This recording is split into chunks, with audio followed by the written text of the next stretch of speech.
Heedless girl, அதாவது water மட்டும் spray பண்ணிவிட்டு கேர்ள் வந்து பண்ணி ஃபிக்ஸ் பண்ணி கிளிப் போட்டுட்டு அதுக்கப்புறம் வந்து நல்லா வந்து ட்ரை ஆகிற வர ஒரு 5 hours. இல்லாட்டி நாங்கள் வந்து ஹாட் ஏர் வந்து ஹேர் ட்ரையர் யூஸ் பண்ணி ப்ளோ பண்ணி கொஞ்சம் ட்ரை பண்ணோம். ஆனால் நல்லா வந்து அதுவாகவே காய விட்டும்போது நல்லா சாஃப்டாக இருக்கும் கேர்ள். ஒரு 5 hours ஓவர் நைட்டு கூட நைட்டு வந்து கேர்ள் பண்ணி வச்சுட்டு காலையில் வந்து ரிமூவ் பண்ணலாம் கிளிப்பெல்லாம். இது 1 inch சைஸுக்கு கேர்ள் பண்ணுறது அது பண்ணியிருக்கோம். 2 விரலுக்கு இடையில நல்லா சுற்றிட்டு அந்த கேப்பில் வந்து கிளிப் ஃபிக்ஸ் பண்ணோம். அந்த நுனியையும் சேர்த்து பிடிச்சிக்கணும், ஹேரோட நுனியையும் சேர்த்து சுற்றிக்கிட்டே மேலே கொண்டு போய்ட்டு எது வர வேணுமோ அவ்வளோ தூரத்துக்கு மேலே அப்படியே சுற்றிக்கிட்டே கொண்டு போய்ட்டு கிளிப் போட்டுடணும்.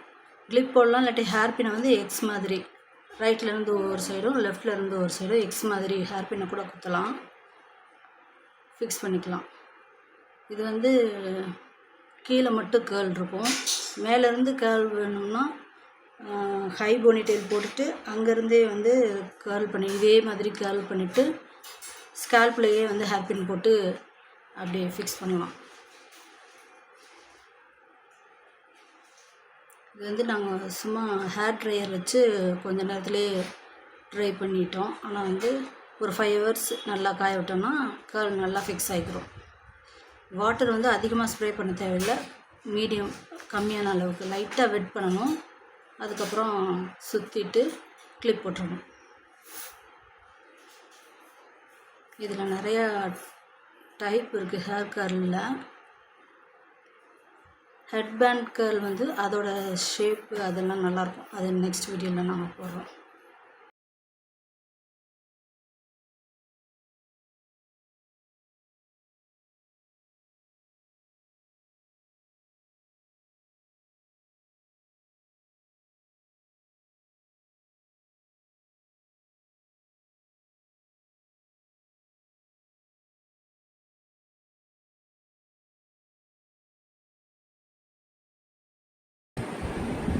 இந்த கேர்ள் வந்து இங்கே ஹை போனிடெயில் போட்டுட்டு இந்த கேர்ள் வந்து இங்கே வர சுற்றி இங்கே ஹேர் பின்னும் போடலாம். அப்படி எல்லா சின்ன சின்ன பார்ட்டிஷனாக எடுத்து கேர்ள் வந்து இங்கே வர கொண்டு வந்து ஹேர் பின் போட்டோம்னா லாங் கேர்ள் கிடைக்கும். இது வந்து சும்மா கொஞ்சம் தூரம் மட்டும் இந்த லெவலில் மட்டும் வந்து கேர்ள் கிடைக்கிறதுக்கு.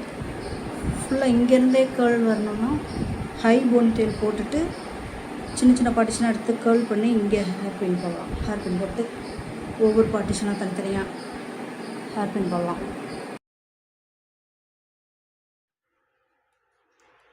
கிளிப்ஸ் எல்லாம் ரிமூவ் பண்ணிவிட்டு ஹேர் ஸ்ப்ரே வந்து அப்படியே ஸ்டிஃபாக நிற்கிறதுக்காக, கேர்ள்ஸ் எல்லாம் நிற்கிறதுக்காக அப்படியே கேர்ள்ஸ் வந்து கலையாமல் ரொம்ப நேரம் இருக்கணும்னா ஹேர் ஸ்ப்ரே போட்டுட்டு ஹார்ட்னர் அது போட்டுட்டு ஃபங்க்ஷன் எதுக்கும் போயிட்டு வந்தோம்னா போயிட்டு வர நல்லா வந்து கேர்ள்ஸ்லாம் அப்படியே இருக்கும்.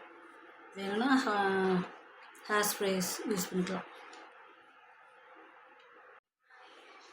இது நைட்டு பண்ணிவிட்டு காலையில் ரிமூவ் பண்ணும்போது கரெக்டாக இருக்கும். இல்லாட்டி நான் இப்போ 5 மணிக்கு ஃபங்க்ஷன் போகணுன்னா 12 மணி போல் பண்ணிவிட்டு அதுக்கப்புறம் ஒரு 5 ஹவர்ஸ்க்கு அப்புறம் நல்லா காஞ்சதுக்கப்புறம் எடுத்து விடலாம். இல்லாட்டி எப்பயும் நாங்கள் செஞ்ச மாதிரி ஹேர் ட்ரையர் வச்சோம் ப்ளோ பண்ணிவிட்டு அதுக்கப்புறம் ரிமூவ் பண்ணதுக்கப்புறம் ஹேர் செட்டிங் ஸ்ப்ரே வந்து அடிச்சிட்டோன்னா ஃபங்க்ஷன் போயிட்டு வர கேர்ள் வந்து நல்லபடியாக ஸ்டேயாக இருக்கும், நல்லா நின்றுக்கணும்.